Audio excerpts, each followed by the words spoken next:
Asia cup final में भारत की शानदार जीत हुई है। टीम इंडिया ने पाकिस्तान को 5 विकेट से हराया। एशिया कप पर भारत ने कब्जा कर लिया है। तो ये ट्रॉफी बहुत महत्वपूर्ण रही। भारत विजेता रहा और जो जीत रही वो अपने आप में ऐतिहासिक रही।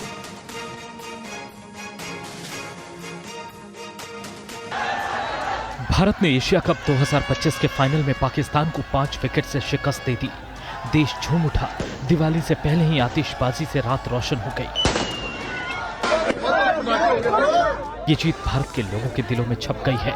बॉर्डर पर पुंछ में जवानों ने भी जीत की खुशी मनाई। दोगुने जोश का कारण है ऑपरेशन सिंदूर के बाद पाकिस्तान को क्रिकेट के पिच पर हराकर भारत ने अपना विजय तिलक किया।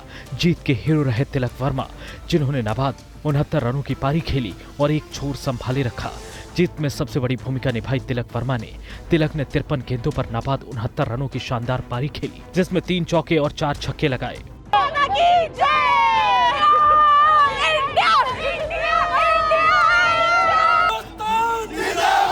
पाकिस्तान से सटे जम्मू कश्मीर में क्रिकेट प्रशंसक भी मैच पर अपनी नजरें टिकाए थे।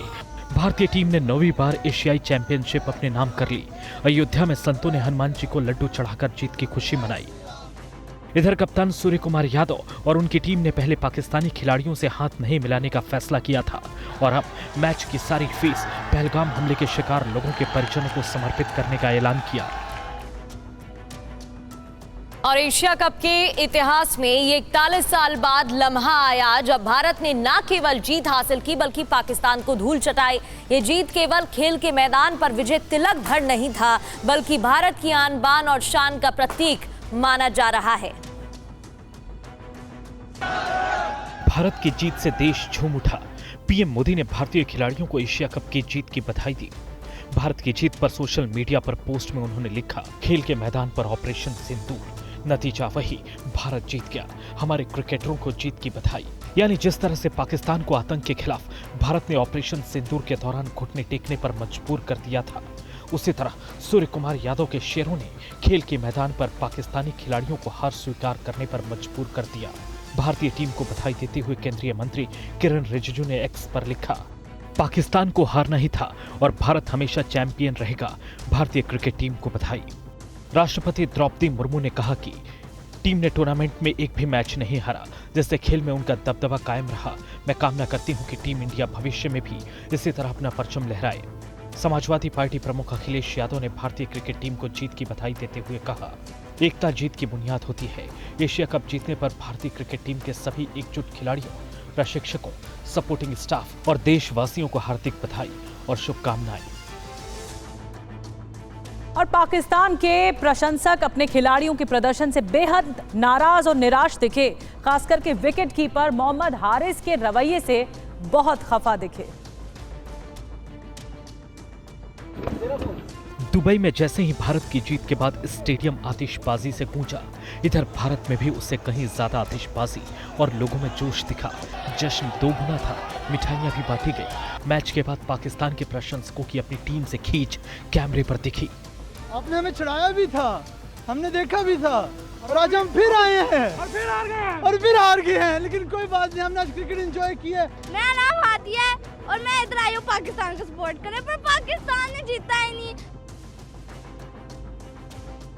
तो एसीसी अध्यक्ष मोहसिन नकवी के हाथ से जीत की ट्रॉफी भारतीय टीम ने नहीं ली और इसी के साथ भारतीय टीम ने पाकिस्तान की डबल बेइज्जती कर दी।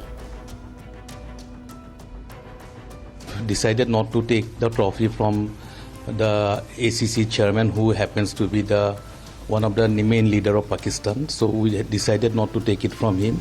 But that does not mean that the gentleman will take away the trophy with him along with the medals. So it is very unfortunate, very unsporting, and we hope that the trophy and the medals will be returned to India as soon as possible. The conference in the month of November, in the first week of November in Dubai.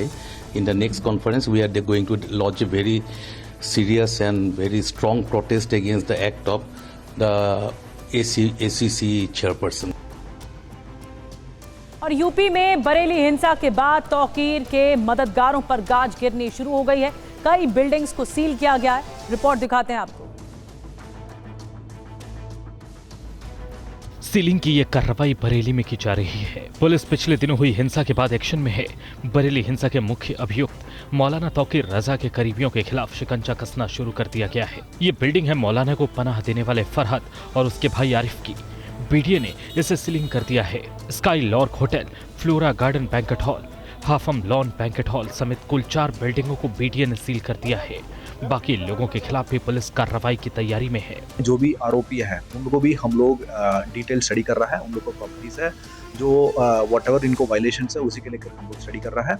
And जो भी बरेली का जो piece को disturb करने वाला है, law and order को violation तोड़ने वाला है, इन लोगों के खिलाफ सख्त एंड कठोर कार्रवाई करेंगे। आपको बता दें कि हिंसा वाले दिन मौलाना तौकीर रजा को फरहत के घर लाइव एन्क्लेव से गिरफ्तार किया गया था, जहां वो एक दिन पहले ही छिपकर बैठे थे। आरोप है कि फरहत के घर से ही मौलाना ने लोगों का हुजूम बुलाया और हिंसा के लिए उकसाया। पुलिस ने मौलाना को शरण देने वाले फरहत और उसके बेटे अमीर को जेल भेज चुकी है। इसके साथ ही पुलिस मौलाना तौकीर रजा और पार्टी के पूर्व जिला अध्यक्ष नदीम खान को बवाल का मुख्य अभियुक्त बताया है। पुलिस के मुताबिक इन लोगों ने 50 व्हाट्सएप कॉल कर भीड़ बुलाई थी। बवाल के दिन आईएमसी के पूर्व अध्यक्ष नदीम खान मौलाना के व्हाट्सएप कॉल के संपर्क में था। फिलहाल मौलाना तौकीर रजा को बरेली के फतेहगढ़ सेंट्रल जेल भेजा गया है, जहां उसे हाई सिक्योरिटी बैरक में रखा गया है। सीसीटीवी से निगरानी की जा रही है। पड़ोसी जिलों रामपुर, बिजनौर, अमरोहा और फतेहगढ़ में भी पुलिस अलर्ट पर है। और बरेली हिंसा के गुनहगारों को पुलिस गली गली ढूंढ रही है। अब तक 27 उपद्रवियों को गिरफ्तार किया गया है। अपने मोहल्ले में हाथ जोड़े खड़े ये लोग बरेली हिंसा के अभियुक्त हैं। इनके हाथ आज जुड़े हैं, लेकिन 4 दिन पहले यही हिंसा पर उतारू थे। सड़कों पर पथराव किया था, पुलिस वालों को भी नहीं बख्शा था। पुलिस को लाठियां तक भांजनी पड़ी थी। बरेली में जुमे की नमाज के बाद जिस तरह से हिंसा भड़की, पत्थर बरसाए गए, शहर की शांति भंग की गई, उसके बाद पुलिस को कड़ी मशक्कत करनी पड़ी। हिंसा और कानून से खिलवाड़ करने वालों के खिलाफ पुलिस की कार्रवाई जारी है। ड्रोन से फुटेजेस ली गई थी और उन फुटेजेस के माध्यम से भी हम इन लोगों को चिन्हित कर रहे हैं और लोकल इंटेलिजेंस के माध्यम से भी इन उपद्रवियों को चिन्हित किया जा रहा है और जल्द ही इनको चिन्हित करके जितने भी उपद्रवी हैं इनको जेल भेजा जाएगा। बरेली हिंसा के मास्टरमाइंड आईएमसी के अध्यक्ष मौलाना तौकीर रजा समेत कुल 27 लोग जेल भेजे जा चुके हैं। मामले में तौकीर रजा और उसकी पार्टी के पदाधिकारी समेत 126 लोगों को पुलिस नामजद और 3225 अज्ञात के खिलाफ केस दर्ज किया है। प्रयागराज की एक दरगाह पर 2 गुट आपस में ही भिड़ गए। आखिर क्यों ये भिड़ंत हुई है, देखिए इस रिपोर्ट में।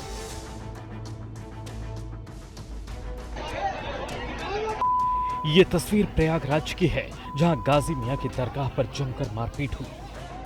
बताया जाता है कि परंपरा के मुताबिक रविवार के दिन दरगाह पर रोजा मेला लगा था, जहां चढ़ावे में हिस्सेदारी को लेकर विवाद हुआ। दोनों गुटों के बीच लाठी डंडे चलने शुरू हो गए। दरगाह पर मौजूद लोग सख्ते में आ गए और देखिए किस तरह एक तरफ हट गए। इधर मारपीट और हंगामा चलता रहा। पुलिस ने मामले को शांत किया, कुछ लोगों को हिरासत में लिया गया। बढ़ते आगे, दिल्ली में TV9 फेस्टिवल ऑफ इंडिया का आज दूसरा दिन है। इससे पहले रविवार को TV9 नेटवर्क के CEO और MD वरुण दास और whole time director Hemant Sharma ने विधि विधान से पूजा अर्चना की और TV9 फेस्टिवल का शुभारंभ किया। ओम पद्मोदया भयवरान दधतं कराब्जोई मान। ये तस्वीरें दिल्ली के मेजर ध्यानचंद स्टेडियम में शुरू हुए TV9 फेस्टिवल ऑफ इंडिया की हैं। TV9 नेटवर्क के CEO और MD वरुण दास और whole time director Hemant Sharma ने पूजा पंडाल में पूजा अर्चना की। यहाँ दिल्ली का सबसे बड़ा पूजा पंडाल बनाया गया है। भगवते श्री सूर्याय नमः। और दिल्ली में TV9 फेस्टिवल ऑफ इंडिया में केंद्रीय मंत्री पीयूष गोयल भी पहुंचे, देखिए ये report. TV9 festival of India में संस्कृति से लेकर एंटरटेनमेंट का शानदार एक्सपीरियंस देखने को मिल रहा है। मां दुर्गा की आराधना और सांस्कृतिक कार्यक्रम में भागीदारी के लिए देश भर से दिग्गज हस्तियां पहुंच रही हैं। केंद्रीय मंत्री पीयूष गोयल भी इस कार्यक्रम में पहुंचे। उन्होंने इस भव्य और वृहद आयोजन की तारीफ की। धर्म के साथ देश भर की सांस्कृतिक विरासत को एक जगह देखकर केंद्रीय मंत्री काफी अभिभूत दिखे। TV9 फेस्टिवल ऑफ इंडिया के दूसरे दिन यानी आज सुबह 10 बजे से माता की पूजा, चंडी पाठ और विशेष आरती के साथ भक्ति सागर का आयोजन किया गया। शाम 7 बजे से डीजे साहिल गुलाटी का डांडिया नाइट्स होगा। इस फेस्टिवल में बड़ी संख्या में लोग पहुंच रहे हैं। TV9 नेटवर्क देश का सबसे बड़ा नेटवर्क है। उस सिलसिले को हमने यहाँ भी बनाया हुआ है। हमने देश का सबसे बड़ा पूजा पंडाल लगभग 4 लाख स्क्वायर फीट का लगाया हुआ है। तो मैं लोगों से कहूँगा कि वो जरूर आएँ, क्योंकि हमारे दर्शकों की प्यार और उनके दुलार से ही हम यहाँ तक पहुँचे हैं। और बात अब महाराष्ट्र की। महाराष्ट्र के लातूर में बारिश के बाद हाल बेहाल है। यहाँ तिरू नदी उफान पर है। नदी नांदेड़ बिदर हाईवे का पुराना पुल भी बहा ले गई है। पानी की आवाजें संकट को लेकर अलर्ट कर रही हैं। तस्वीरें लातूर की हैं, जहां नांदेड़ बिदर हाईवे पर तिरू नदी का पुराना पुल बह गया। देख सकते हैं पुल किस तरह क्षतिग्रस्त हुआ है। पानी तेज रफ्तार से बह रहा है।